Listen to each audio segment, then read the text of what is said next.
The Johnson Wax Program with Fibber McGee and Molly.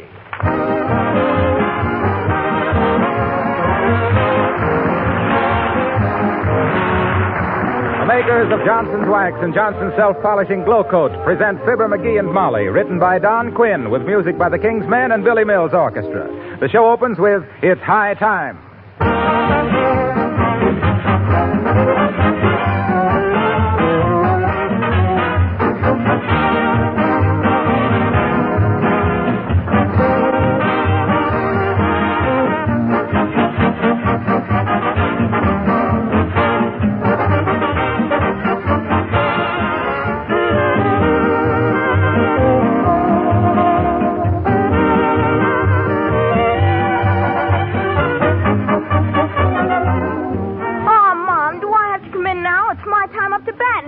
You come in right this minute, Jimmy, and don't you dare track dirt and mud across my kitchen floor either. I've just scrubbed it.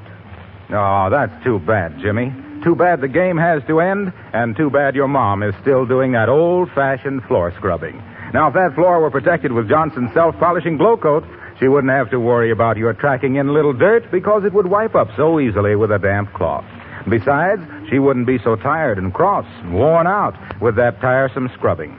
And, of course, someone should tell her that continuous scrubbing finally ruins linoleum, whereas Glow Coat protects it, keeps it new-looking and beautiful, makes it last longer, besides saving her hours of work. Glow Coat is self-polishing, needs no rubbing or buffing.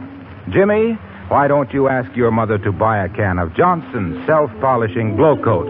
She'll always thank you for it.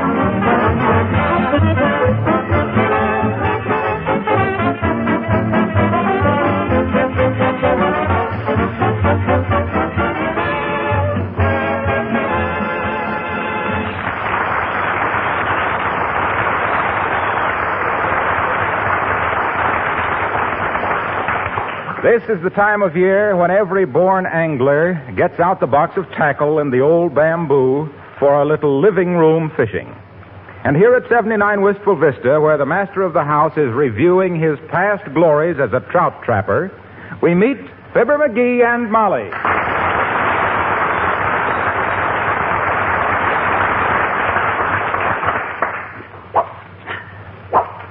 Boy, look at the whip on that trout rod, will you?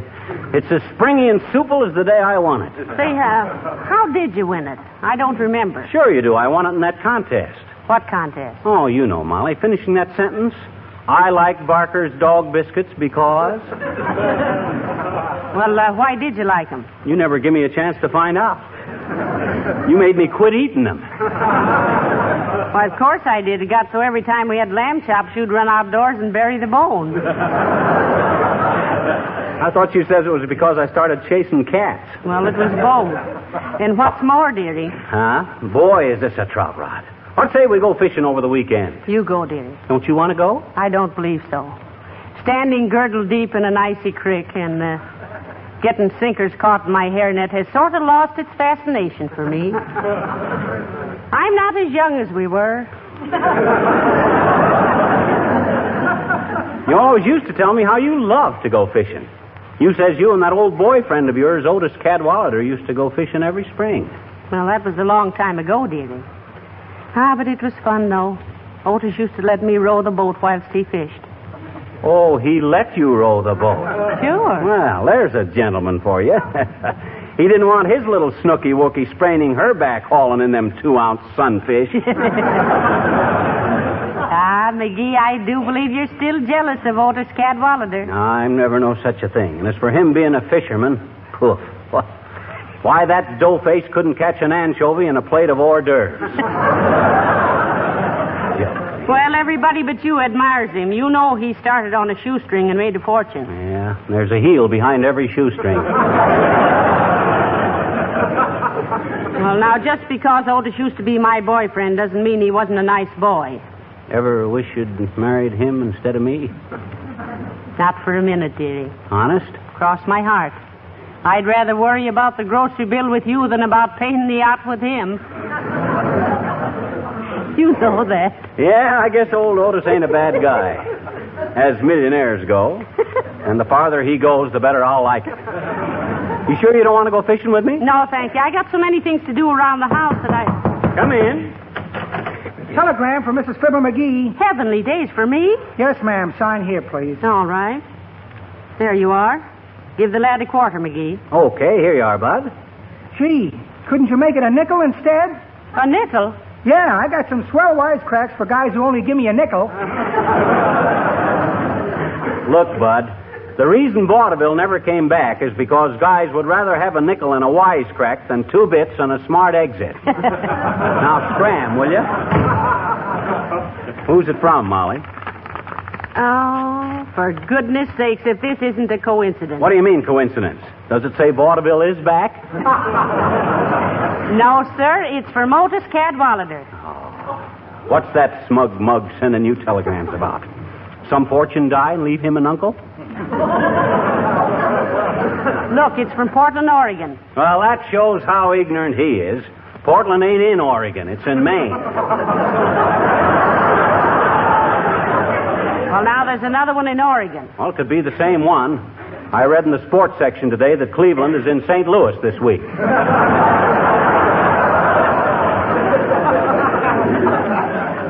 Well, what seems to be flickering your old flame now? Listen, it says, caught record-breaking salmon and thought you would like to have it in memory of old days. What? Am sending it Air Express arriving Tuesday afternoon. Oh. Regards to you and Stinky. And it's signed Otis Cadwallader. Well, Wasn't that sweet, McGee? Otis always was so sentimental. Why, he even remembered your boyhood nickname. Yeah, well, I remember his, too, but I'd get pinched if I ever sent it in a telegram.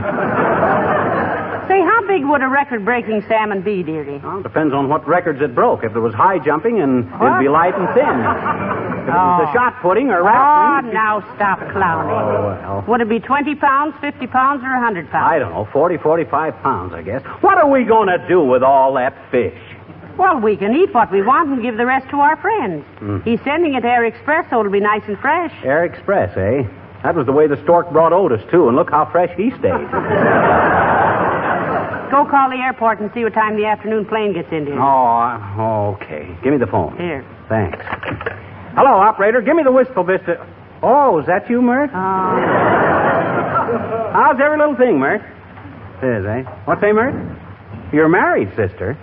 Honest? 3 of them, eh? Oh. Boy, that's terrific. Oh, my. What hospital, you say? Heavenly days, McGee. You don't Imagine mean that, Molly. Mert's sister was driving past the hospital this morning and had 3 blowouts in one block. Hey, Mert, what time's the afternoon plane come in? Oh, thanks, Mert. 5:52, Molly. Fine. Now, look, here's what we'll do.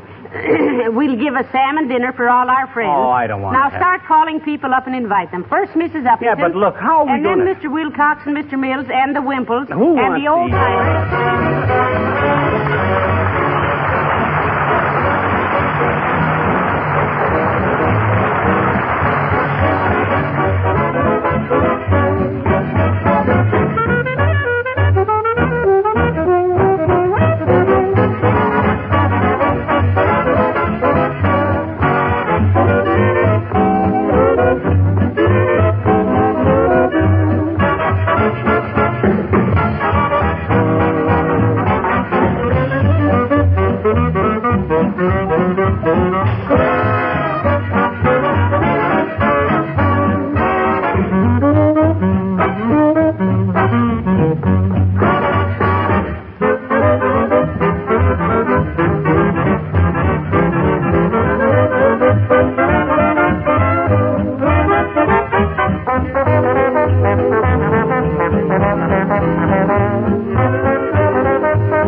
should drop over and get some more details about this affair, Mrs. McGee.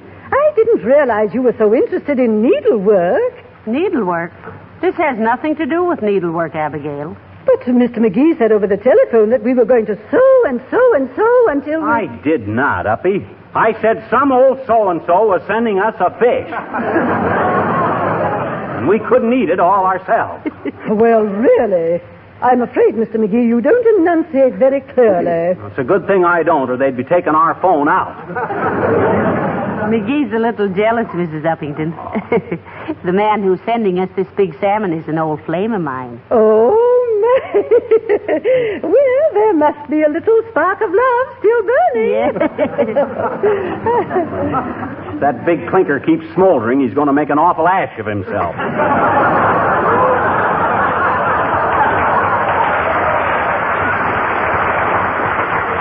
Now, McGee, just because you never caught a record-breaking fish... I'm not so sure he did either. I'll bet he bought a dozen cans of salmon and reconstructed it. Oh, tell me, Mrs. McGee, who is this fascinating chap? Fascinating my eye.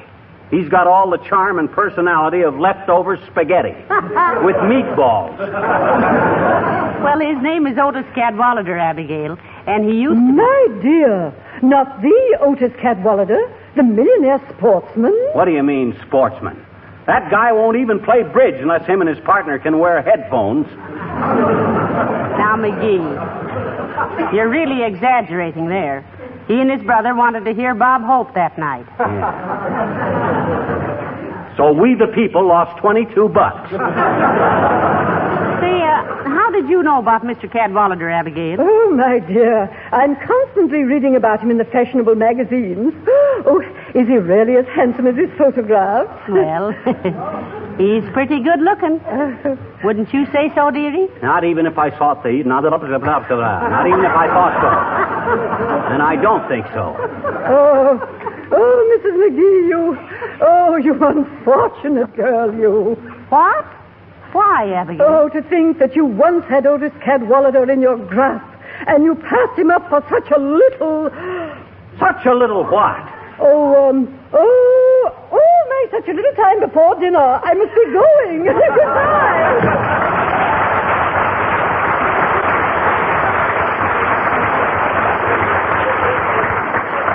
Cadwallader and his salmon.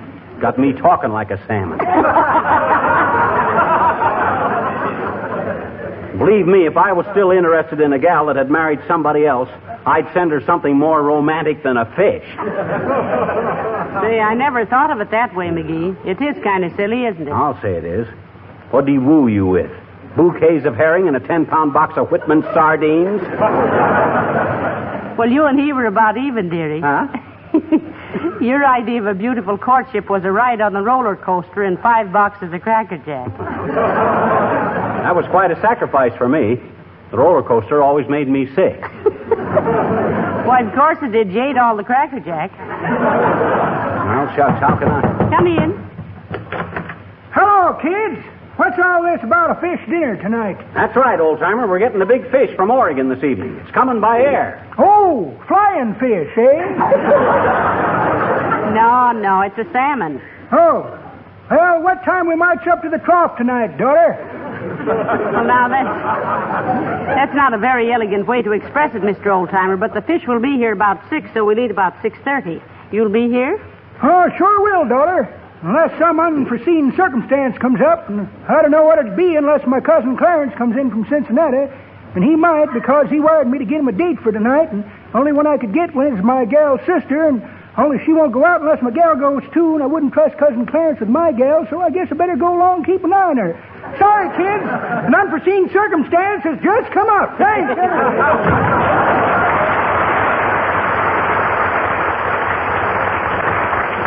Why, that old twerp, him and his dates.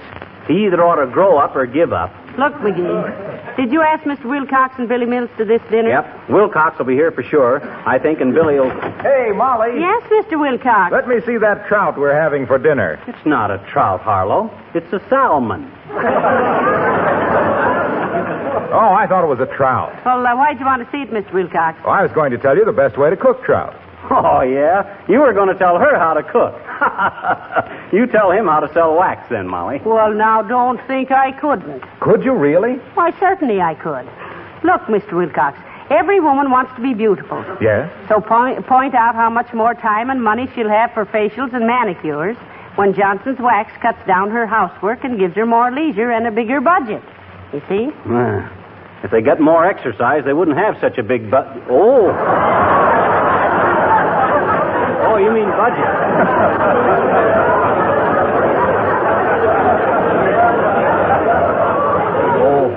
Go on, Molly. Shall I go on?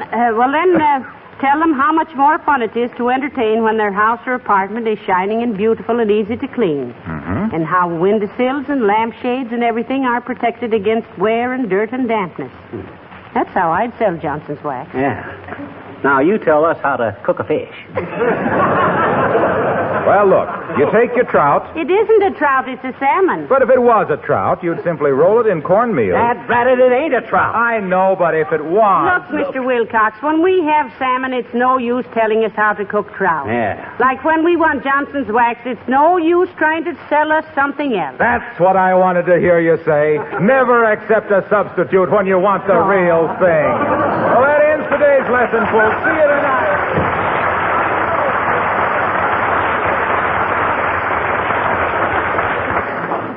That guy should ought to have been a jockey, Molly. He rides a plug harder than Eddie Arcaro. I don't even believe he knows how to cook. That was just an excuse to talk about wax. I know, but let us remember. Oh, lettuce. That's what I've been trying to think of. Huh? McGee, run down to the grocery store and get me a head of lettuce. Oh, call him up and ask him to deliver it. No, you go get it. It'll give you an excuse to wear your new hat. Huh? Oh, that's right. Here, let me put it on. How's it look? Oh, wonderful. You look just like Anthony Eden. Well, better. I got more. Hey. Oh, heavenly days. What was that? Kids must be playing baseball next door again. Look, here's the ball. I'll fix them. Now, take it easy, dearie. You wait. I'll teach them kids they can't do... Hi, mister. Oh, hello there, little girl. Did you see anything of a baseball, mister? Did you, What do you mean, did I see anything of a baseball? You just busted our window with it. I know it. Willie Toop said girls didn't know how to play baseball, so I took his bat, and gee, baby, did I wham that old apple right out of the park.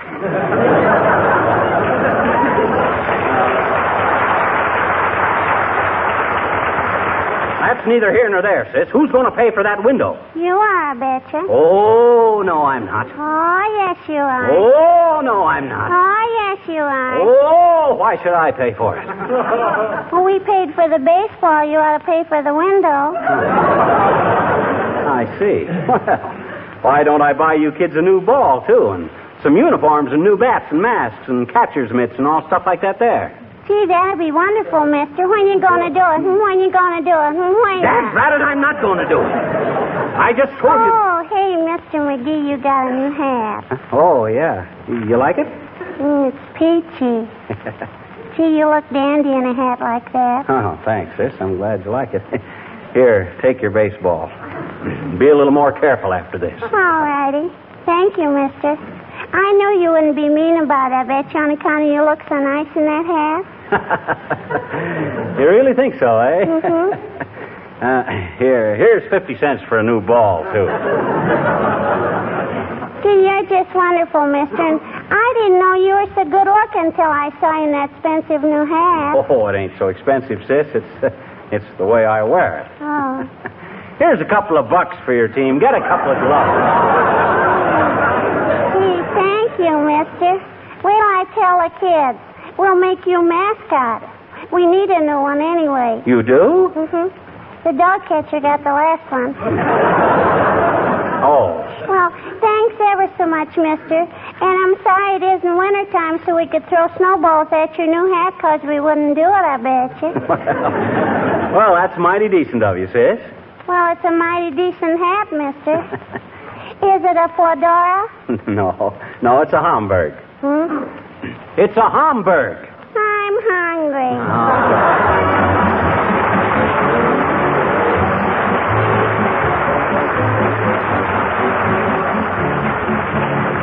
The King's Men sing Mush Mush.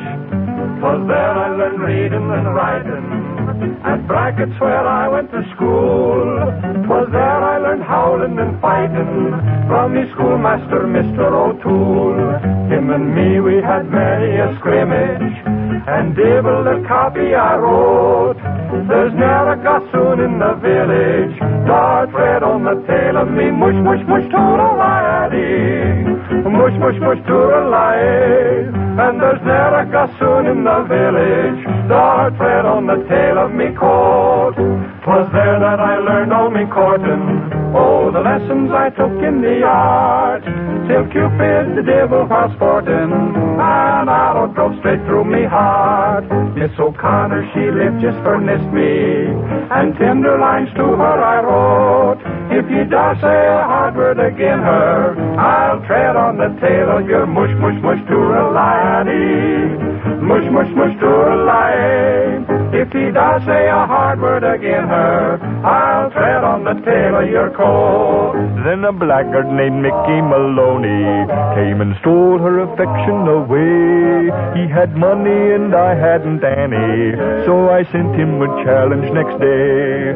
In the AM we met in Killarney, the Shannon we crossed in a boat, and I lathered him with me shillelagh, for he trod on the tail of me mush, mush, mush, toodle-lie-dee.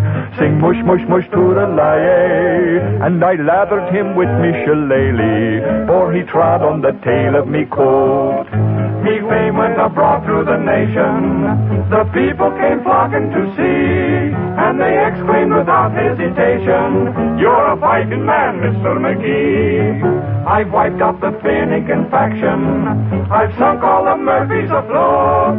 If you're in for a row or a ruction, just tread on the tail of me, mush, mush, mush, toodle-lie-dee. Sing mush, mush, mush, toodle-lie. If you're in for a row or a ruction, just tread on the tail of me coat.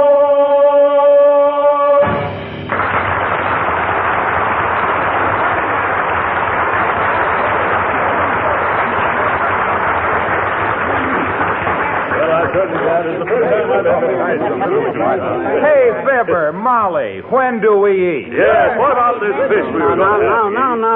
Now, take it easy, everybody. We just phoned the airport, and they says the plane was slightly delayed on account of rain. Oh, good heavens. What's a little rain to a salmon? Very good. Yes, excuse me, McGee. May I have a word with you? Why, sure, Gildersleeve. Just step over here for a minute. Hey, Molly, you better put out some more olives and potato chips. This mob's getting unruly. All right, dearie. What you want, Gildersleeve? Want to give me a cigar or something? No. I want to give you a little advice. Huh? The next time you invite people to a 6:30 fish dinner, have it at 6:30, will you? By George, here it is 7:15, and I'm so hungry that I... Now. Take it easy, Trocky. Well... We can't help it if the fish don't get here on time. I won't take it easy. I'm hungry, and when I'm hungry, I don't feel good. I've got a half a mind to walk out of here and go to a restaurant. If you had half a mind, you'd sit down and relax, you big glutton. Now, look here, McGee. Isn't it enough that you invite me out here and starve me without insulting... Oh, there, Mrs. McGee. Say, what goes on here? This, quote, guest, unquote, of ours is Ellie Bay Aiken about the delay. Well... Oh, for goodness sakes, Mr. Gildersleeve, it won't be much longer.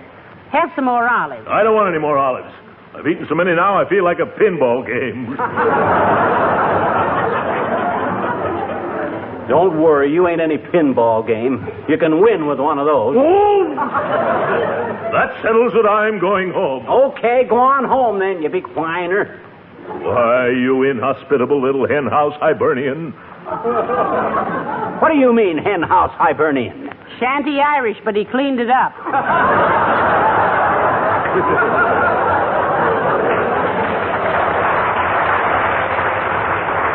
Now, look here, boys. I don't want to have... I'll bet that's the fish. Goody, I'll run out and turn on the oven, little chum. No, the oven is already hot, Mr. Gildersleeve. Come on, McGee, let's go to the door. Okay.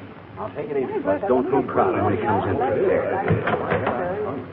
Oh, hello. Oh, hi, Wimple. Well, heavenly days. We thought you were the fish. Won't you come in and sit down, Mr. Wimple? Oh, I'm sorry, folks, but I just can't. Oh. Oh, you can't, Mr. Wimple. No, I'm terribly sorry. Mrs. Wimple and I had intended to come, but at the last minute she changed our minds. Well, as long as you're here, you might as well stay, Wimple. She wouldn't care, would she? Oh, yes, she would, Mr. McGee. She just fly into one of her tantrums, I'm afraid. Oh. Well, what does she do in her tantrums, Mr. Wimple? Oh, she just stands there and stamps her foot at me. Well, that ain't so fearful, is it? It wouldn't be if I could only roll out of the way quicker.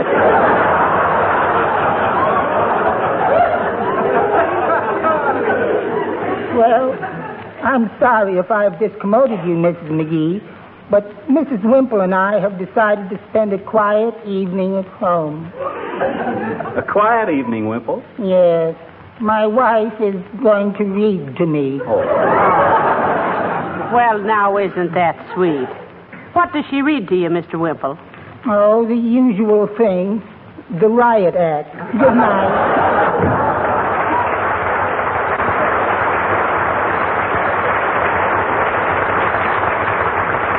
My goodness, dearie, what's delaying that salmon? I don't know. They says as soon as the plane landed, they were going to rush it right over here by motorcycle. Maybe I better call up the airport again and... Oh, look, McGee, there it is. It's a messenger with a big package. Hot dog. Hey, everybody. It's here. It's here. Folks, come on. Here it is. Give me that package, Bud. Thanks. Unwrap it quick, McGee. We're all starved. Oh, I see.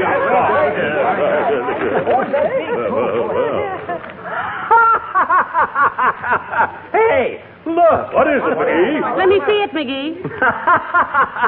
Well, heavenly day.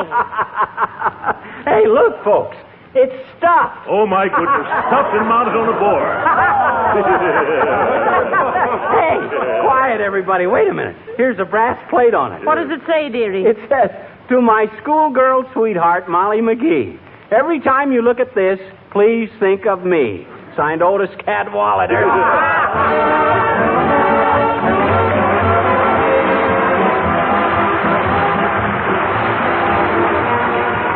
Do you ever have spring fever? Ever say to yourself, my, but I feel so lazy today?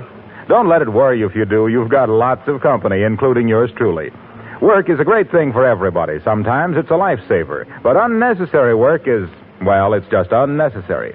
Take your floors, for example. You could go on scrubbing your linoleum floors all your life, and what would it get you? Well, an aching back and red hands for yourself and ruined linoleum in the bargain. So, you wisely protect your floors with Johnson's self-polishing Glow Coat, saving yourself unnecessary work, keeping your linoleum always bright and shining, and making it last longer. And with the hours of time you save with Glow Coat, you can do important things that perhaps you've had to neglect. Reading, playing with your children, seeing your friends. Johnson's Glow Coat saves you work because it is self-polishing, needs no rubbing or buffing. Look for the familiar red and yellow Glow Coat package at your dealers.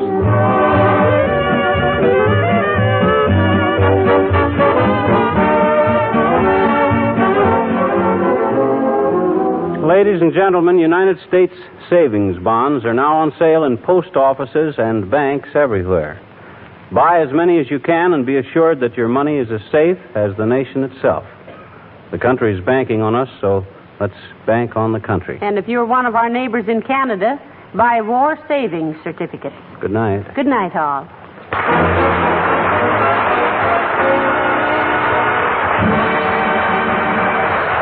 This is Harlow Wilcox, speaking for the makers of Johnson's Wax Finishers for